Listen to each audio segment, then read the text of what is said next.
England వేదికగా జరిగే one day world cup లో ఆడబోయే భారత జట్టులో టీమిండియా యువ వికెట్ కీపర్ రిషబ్ పంత్ తప్పక ఉండాల్సిందేనంటూ మాజీ పేస్ బౌలర్ ఆశిష్ నెహ్రా పేర్కొన్నారు. ఆస్ట్రేలియాతో 5 వన్డేల సిరీస్ ముగిసే నాటికి ఇంగ్లాండ్ వేదికగా జరగనున్న వరల్డ్ కప్ లో ఆడే జట్టుపై పూర్తి స్పష్టత రానుందని ఇటీవలే చీఫ్ సెలెక్టర్ ఎంఎస్కే ప్రసాద్ చెప్పిన సంగతి తెలిసిందే. అంతేకాదు, వరల్డ్ కప్ తుది జట్టు ఎంపిక ప్రణాళికల్లో విజయ్ శంకర్, రిషబ్ పంత్, కేదార్ జాదవ్, ఖలీల్ అహ్మద్, రెహానీలు ఉన్నారని చెప్పడంతో వారంతా ఈ సిరీస్ లో తమ అదృష్టాన్ని పరీక్షించుకోనున్నారు. అయితే వరల్డ్ కప్ జట్టులో రిషబ్ పంత్ ఉంటాడా లేదా అన్న దానిపై స్పష్టత లేదు. దీంతో పంత్ మాత్రం జట్టులో ఉండాల్సిందేనని ఆశిష్ నెహ్రా అంటున్నారు. ఇందుకు తన వద్ద 5 కారణాలున్నాయని చెప్పుకొచ్చారు. గురువారం ఓ మీడియాకిచ్చిన ఇంటర్వ్యూలో ఆశిష్ నెహ్రా మాట్లాడుతూ జట్టు విజయంలో చాలా మంది పాత్ర పోషిస్తుండొచ్చు. వరల్డ్ కప్ లాంటి మెగా టోర్నీలో ఎక్స్ ఫ్యాక్టర్ ఉన్న ప్లేయర్స్ కావాలి. పంత్ ఖచ్చితంగా ఓ మ్యాచ్ విన్నర్. అతన్ని ఖచ్చితంగా వరల్డ్ కప్ కు ఎంపిక చేయాలి అని నెహ్రా అన్నారు. ప్రస్తుతం భారత జట్టులో ఓపెనర్ శిఖర్ ధావన్ తప్ప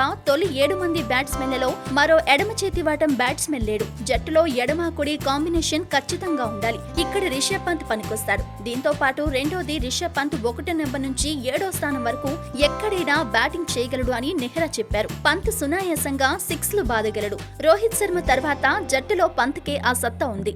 ఒత్తిడి సమయంలో ఏమాత్రం భయపడకుండా ఆడగలడు. ప్రస్తుతం టీంకు అదే కావాలి. దీనికి తోడు ఒంటి చేత్తో మ్యాచ్లను గెలిపించగలడు. ప్రస్తుతం జట్టులో కోహ్లీ, రోహిత్, బుమ్రా రూపంలో 3 మ్యాచ్ విన్నర్లున్నారు అని ఆశిష్ నెహ్రా అన్నారు. రిషబ్ పంత్ 4వ వాడు. దినేష్ కార్తిక్, అంబటి రాయుడు, కేదార్ జాదవ్ కూడా మంచి ప్లేయర్స్. అయితే వీరెందరిలో లేని ఎక్స్ ఫ్యాక్టర్ పంత్లో ఉంది అని ఆశిష్ నెహ్రా చెప్పుకొచ్చారు. పంత్ కోసం దినేష్ కార్తిక్ ను పక్కన పెట్టాలా అని ప్రశ్నకు గాను తనదైన శైలిలో సమాధానమిచ్చారు. ఇద్దరిని జట్టులోకి తీసుకోవచ్చు.